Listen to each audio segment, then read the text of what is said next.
परम पूज्य श्री साहेब जी, मंगलमय पूजनीय संत समाज, सम्माननीय सज्जनों और देवियों, अपनी बातें एक छोटी सी कहानी के माध्यम से रखते हैं। एक बार एक व्यक्ति अपने छोटे बच्चे को लिए जा रहा था। वो बच्चा अपने पिता की उंगली पकड़ करके चल रहा था साथ साथ। इतने में बच्चा देखता है कि कई पुलिस एक व्यक्ति को घेरे हुए उसके चारों तरफ से खड़े ले जा रहे हैं। बच्चा पूछता है कि पिताजी, ये पुलिस लोग इस बच्चे को क्यों घेरे खड़े हुए हैं और ले जा रहे हैं? पिता ने कहा कि बेटा, ये चोर है और इसको पकड़ करके सब लोग घेरा में ले करके लिए जा रहे हैं। आगे बढ़ते हैं, चलते चलते आगे देखते हैं कि एक व्यक्ति को और घेरे हुए हैं पुलिस लोग। तो वह बच्चा फिर पूछता है पिता से, क्या पिताजी, क्या यह भी चोर है जो पुलिस लोग इसको घेरे हुए हैं और लिए जा रहे हैं? तब पिता ने कहा कि बेटा, ये चोर नहीं है, ये नेता है और इसलिए इसको घेरे हुए सब लोग ले जा रहे हैं। कहा पिताजी, एक चोर है तो भी घेरे हुए हैं पुलिस और एक नेता है तो भी घेरे हुए हैं, इसका मतलब क्या है? पिता ने कहा कि बेटा देखो, ये चोर है, ये चोरी करने के कारण इसको दंड के रूप में पुलिस लोग घेरे हुए हैं, और एक नेता है इसलिए सम्मान के रूप में इसको सुरक्षा के रूप में घेर करके चल रहे हैं। पुलिस दोनों के चारों तरफ है, लेकिन एक के सम्मान के लिए, सुरक्षा के लिए और एक के दंड के लिए। अब हम लोग अपने अपने जीवन में देखें, हमारे चारों तरफ क्या है? पुलिस का काम है, वो दंड भी करती है और अच्छा भी करती है। अगर हमारे जीवन में दोष, दुर्गुण, बुराइयां हैं तो वही पुलिस भय देने के लिए आ जाती है। हमारे अंदर में ही भय तैयार हो जाता है, हमारे अंदर में ही वो असंतोष, चिंता, शोक के पुलिस आ जाते हैं और हम परेशान होते रहते हैं। उसी के कारण कहीं भी शांति नहीं मिलती है। और हमारे अंदर में यदि दया, क्षमा, प्रेम, करुणा, भक्ति, निश्चिंतता और ज्ञान वैराग्य है तो हमारे अंदर में ही सम्मान के, सुरक्षा के, प्रसन्नता के, आनंद की पुलिस आ जाती है और वो सब समय हमको सुरक्षित रखती है। अपने अंदर के सुरक्षा को हमें खुद पहचानना चाहिए। जिससे हमारी सुरक्षा हो उस चीज़ को काम करें। शुभ गुण साथी जीव के, जहाँ चोर मग मांझ, आयु भर रक्षा करें जब तक अंत न साँझ। ये सदगुरु विशाल देव जी का वचन है। सदगुरु कहते हैं कि शुभ गुण साथी जीव के साथी शुभ गुण हैं, सद्गुण। शुभ गुण और अशुभ गुण दो प्रकार के होते हैं।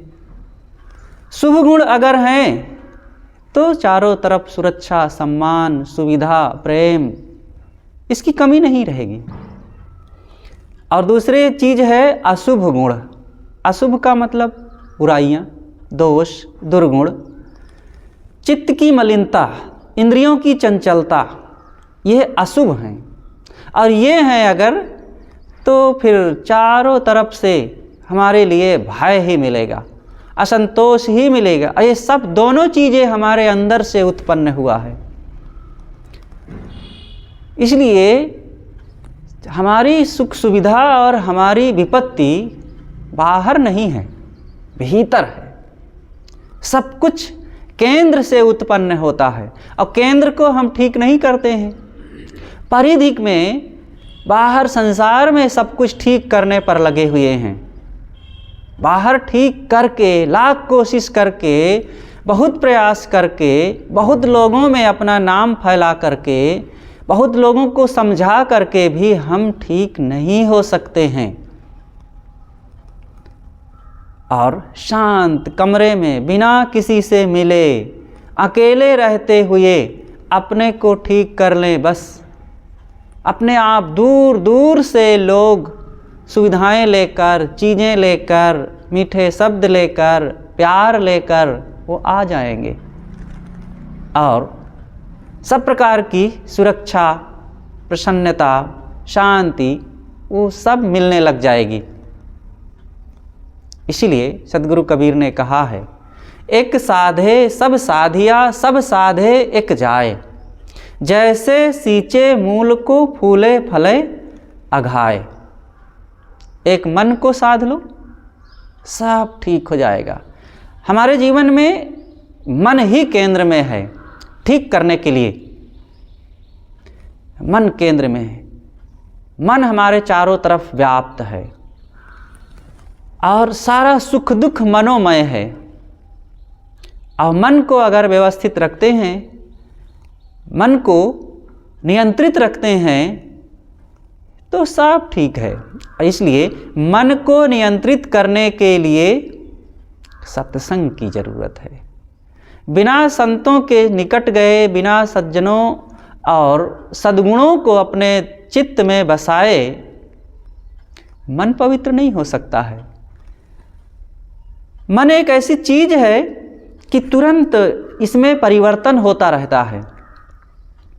जैसा वातावरण पाता है, जैसी संगति पाता है, जैसे विचार पाता है और जैसे दृश्य पाता है, ये बदलता है। और इसको एक रस बनाए रखने के लिए प्रबल सहारे की जरूरत है, नहीं तो ये बदल जाता है। कल का बिगड़ा मन आज सुधर जाता है, सत्संग पाकर, सज्जनों की संगति पाकर, ज्ञान भक्ति पाकर और नियम संयम पाकर के आज सुधर जाता है। लेकिन आज का सुधरा मन कल बिगड़ भी जाता है। कुसंग पाकर, दोष दुर्गुण देख करके, दुष्टों की संगति करके, गलत खान पान अपना करके और अनेक कर्मों में प्रपंच आसक्ति अपना करके बिगड़ जाता है। इसलिए इस मन को ठीक रखने के लिए बड़ी सजगता की जरूरत है। तो मैंने कहा, शुभ गुण साथी जीव के जहाँ चोर मग मांझ। ये जीव के साथी शुभ गुण हैं, सद्गुण। सद्गुणों को कमाना चाहिए। धन असली धन नहीं है। जिस धन को बढ़ाने के लिए रात दिन आदमी बेतहाशा अंधी दौड़ में लगा हुआ है और यत्र तत्र पता नहीं क्या क्या करता रहता है, वह धन उसका सच्चा साथ नहीं देता। वो धन होते हुए भी वो सुखी नहीं हो पाता है। सच्चा धन अंदर का सद्गुण है, सुंदर स्वभाव। बाहर वाला धन दूसरे लोग भी बटा लेते हैं, छीन झपट लेते हैं, चोर बदमाश उठा ले जाते हैं, लूट ले जाते हैं। इसलिए बाहर धन बहुत बढ़ाने के नाम पर अपने जीवन धन को गंवा देना ये ठीक नहीं है। इसलिए असली धन को पहचाने। सच्चा धन क्या है? सच्चा धन कई प्रकार से है, इसको हम विचार करें तब पता चलेगा। पहली बात है स्वास्थ्य धन। दूसरी बात है बाहर का भी धन है, रुपया पैसा, इसकी भी सुरक्षा की जाती है, इसकी भी ज़रूरत पड़ती है, इसको नकारा नहीं जा सकता है, रुपए पैसे आदि का धन। तीसरी बात है वाणी का धन। वाणी बहुत कीमती है। सद्गुण धन, मन धन और अंतिम में आत्मधन। ये रुपए पैसे यह भी हर इंसान के लिए, कोई भी हो, इसकी बड़ी ज़रूरत है। जीवन में कपड़े चाहिए, भोजन चाहिए, आवास चाहिए, कोई आ गया तो उसके लिए भी देना पड़ेगा, हमारे शरीर के लिए ज़रूरत है, तो रुपए होंगे तब काम बनेगा। भूख लगी है, कहीं हम हैं तो अगर पास में कुछ है तो फल खरीद लिए, चबैना सत्तू खरीद लिए, कुछ खरीद लेंगे। गाड़ी से चलना है, पैसे हैं तो टिकट कटा लेंगे, नहीं होगा तो बड़ी दिक्कत हो जाएगी। लोग बैठने नहीं देंगे, साधु नहीं मानेंगे। फिर उस समय हम बस में बैठ गए और बिना टिकट के बैठ गए, ट्रेन में बैठे हैं और टीटी आएगा, कंडक्टर आएगा, बाबा टिकट, कहें हम साधु हैं, दाढ़ी पर हाथ फेरें और कमंडल खनकावें तो कहेंगे बड़े साधु बने हैं। चलिए उधर पैदल, पेड़ के नीचे रहिए, पैदल चलिए, साधु बने हैं। तो चाहे साधु हों चाहे गृहस्थ हों, पैसे की ज़रूरत होती है, लेकिन इतना ही पर्याप्त नहीं है। ये प्रथम चीज़ है, बहुत प्रारंभिक चीज़। पैसा बहुत होते हुए भी, गाड़ी में टिकट लेते हुए भी अब बाड़ी में प्रेम नहीं है। टिकट तो लिए हैं लेकिन अब बस में घुस गए और घुसते ही अब इधर उधर ताक रहे हैं, सीट नहीं है तो मार लाल पीले हो रहे हैं, कंडक्टर को गाली दे रहे हैं, दूसरों को धक्का दे रहे हैं, हटो हमको यहाँ बैठना है। देखो अब फिर अशांति आ जाएगी, फिर कलह आ जाएगा, मन में फिर पीड़ा शुरू हो जाएगी। गुरुदेव जी की वो बात याद आती है कि फैजाबाद से कलकत्ता जा रहे थे, साथ में श्री कमल सिंह गौटिया, ये छत्तीसगढ़ रायपुर जिला के दर्रा गांव के एक बहुत प्रसिद्ध भगत थे गुरुदेव जी के। वो शुरू में छत्तीसगढ़ में पुस्तकों की सारी व्यवस्था गुरुदेव जी की वे करते थे। अपने यहाँ से बीपी बांध कर भेजना, पुस्तकों का स्टॉक रखना, कहीं ज़रूरत पड़े तो गुरुदेव जी के पास भी उसको भेजना, वो सारा काम करते थे। कमल सिंह गौटिया वे थे, और एक दो संत थे, श्री शरणपाल साहेब जी थे। तो इस प्रकार से 4-5 लोग कुल थे। तो ट्रेन में बैठे जा रहे थे, जब मुगल सराय के आगे पहुँचे, मतलब बंगाल में प्रवेश करने के पहले, तो एक सरदार आया और सामने खड़ा हुआ, फिर चक्कर मकर इधर उधर देखा और कहता है कि उधर किसको, हम बैठेंगे। गुरुदेव जी ने कहा कि भैया हमारी सीट है। तो आँख चमका के कहता है मेरी सब सीट है। तो गुरुदेव जी ने कहा कि भाई सरक जाओ, अब इनकी सब सीट है तो बैठा लो। वहीं पर बंगाली बाबू कुछ और बैठे थे, और जब वो बैठ गया तब फिर वो एक सज्जन उसमें फिर डपटते हुए कहा कि तुम्हारी सब सीट है तो जहाँ सीट है वहाँ जाके बैठो। ये महाराज लोग रिजर्वेशन कराए हैं, इनकी अपनी सीट है और इस पर भी अपना रोब झाड़ रहे हो, कहते हो मेरी सब सीट है।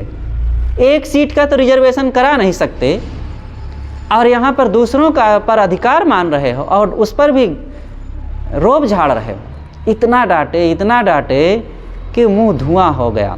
फिर नज़र मिलाने की हिम्मत ना हुई, लेकिन इतना निघरघट थे कि खिड़की तरफ ताकते हुए फिर वो बैठा रह गया।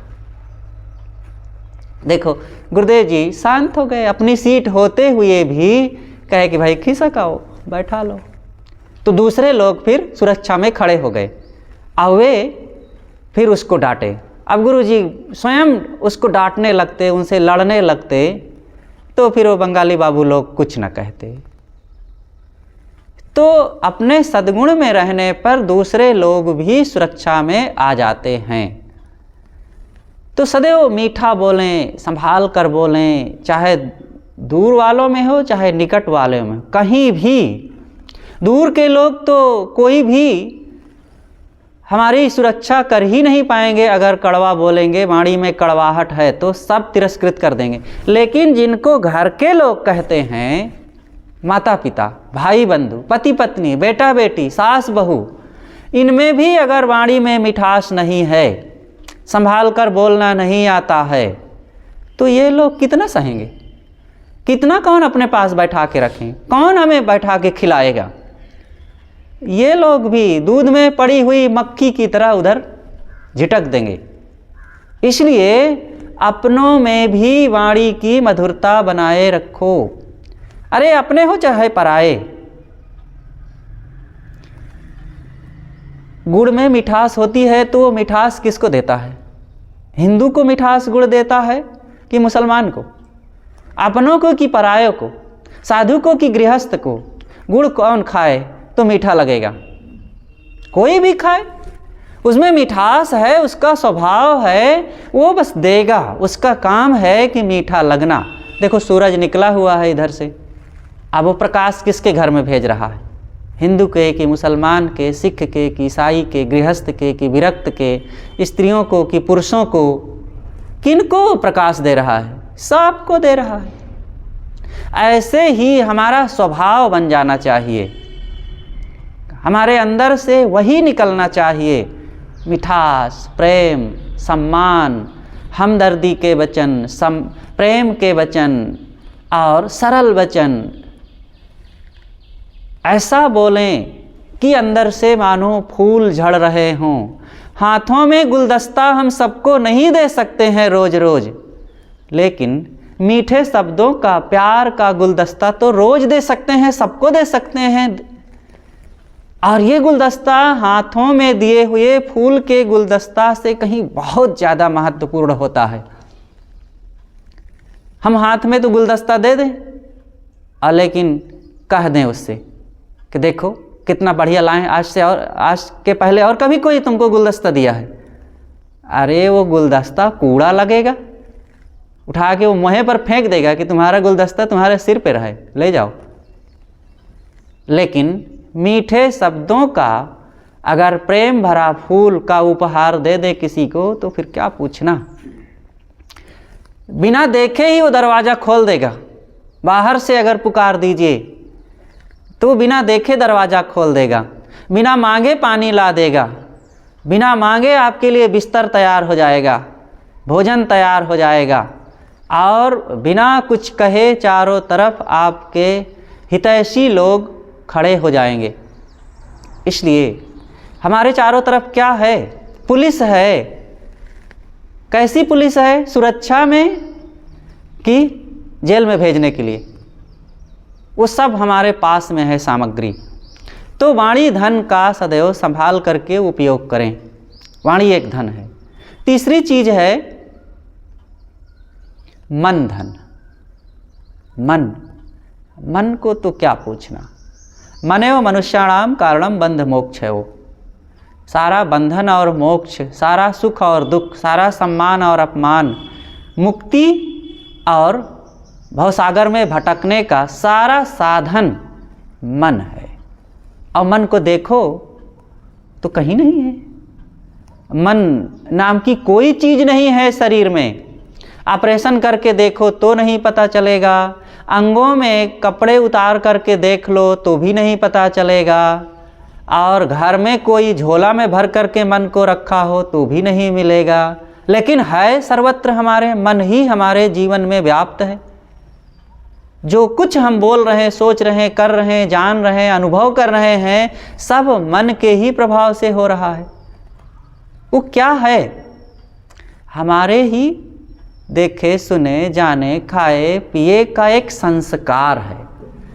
और उन्हीं संस्कारों के तहत मन में, अंदर में ही, अंतःकरण में एक जो भाव तैयार होता है वही मन है।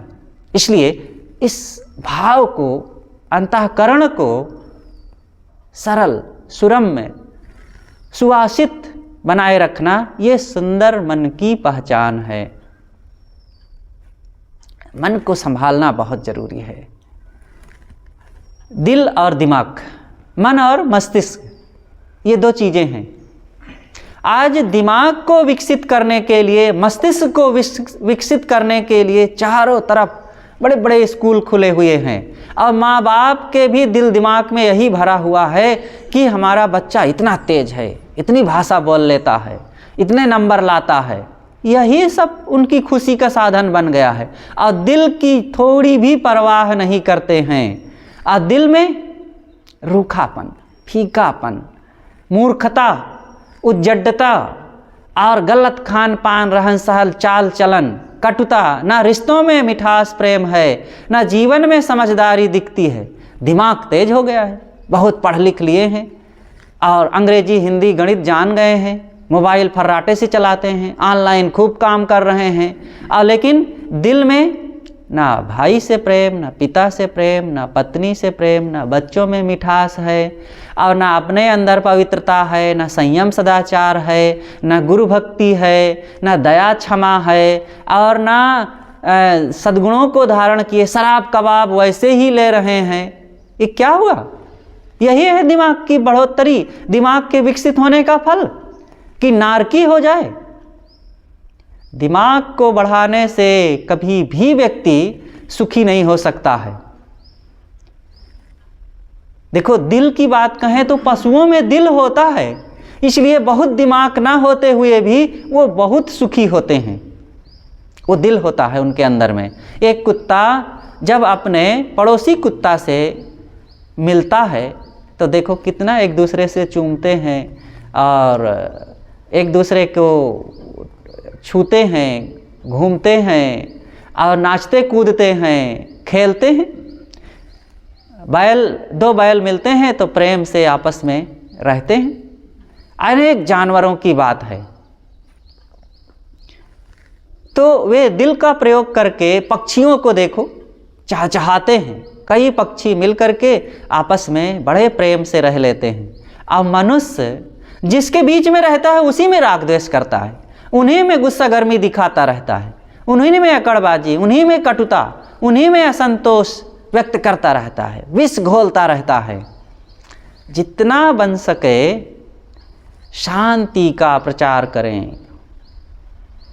ठहरे हुए पानी में कंकड़ न डाल, अंदर में हलचल मच जाएगी। ऐसे ही एक गीत है ना।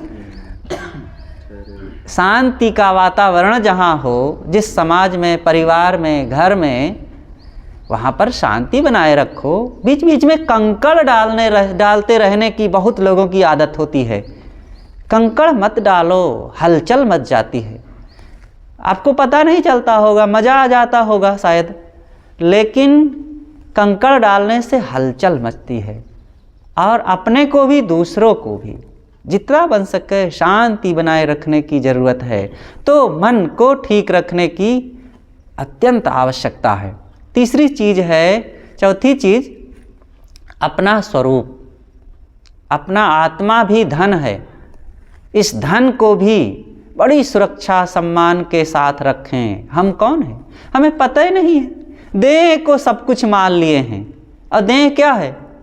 हड्डी, मांस, चाम, बाल, खाल, थूक, खखार और ये मलमूत्र का समुच्चय ही तो है। अरे ये गंदे पदार्थों के बीच में एक मणि है आत्मा, और उसी के रहने से ये बाल, खाल, हड्डी, चाम, मांस, रक्त, खून आदि जो है ये सब सुरक्षित है, चमकता दमकता सुंदर दिखता है। वही आत्मा अगर न रहे तब इन सब की क्या दशा होती है? तुरंत जलंत, फुकंत, गड़ंत, लुटंत यही हाल होना है। ले चलो करते भाई जल्दी ले चलो, लाश पड़ी है, देरी हो गई, खराब हो जाएगी। तो फिर कोई नहीं रख सकता, कोई नहीं इसको बचा सकता है। इसलिए असली चीज को पहचाने, मूल बात पकड़ो, बाकी से क्या काम है। मूल गहे ते काम है, तय मत भरम भुलाओ, मन सायर मनसा लहरी, बहे कतहु मत जाओ। मूल क्या है?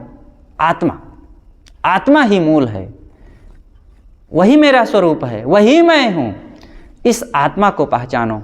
इस शरीर में रह करके ही आत्मा को पहचाना जा सकता है। इसलिए आत्मा को पहचानने के नाते शरीर की कीमत है, नहीं तो क्या कीमत है शरीर की?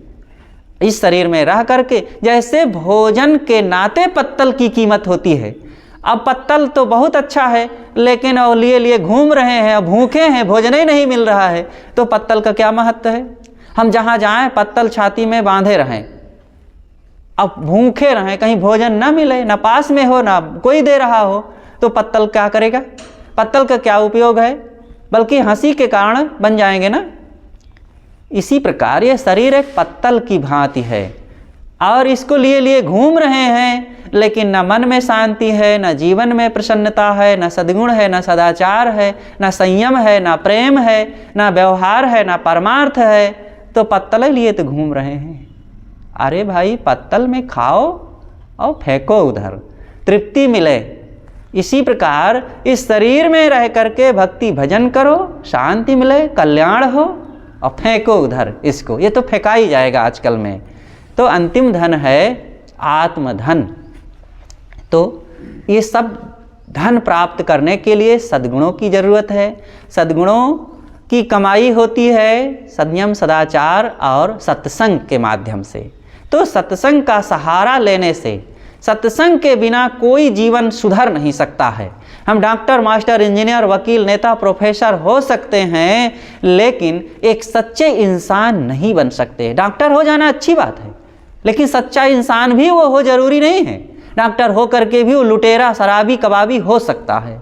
इंजीनियर होना अच्छी बात है, वो पैसा कमाएगा, लेकिन अच्छा इंसान वो हो जरूरी नहीं है।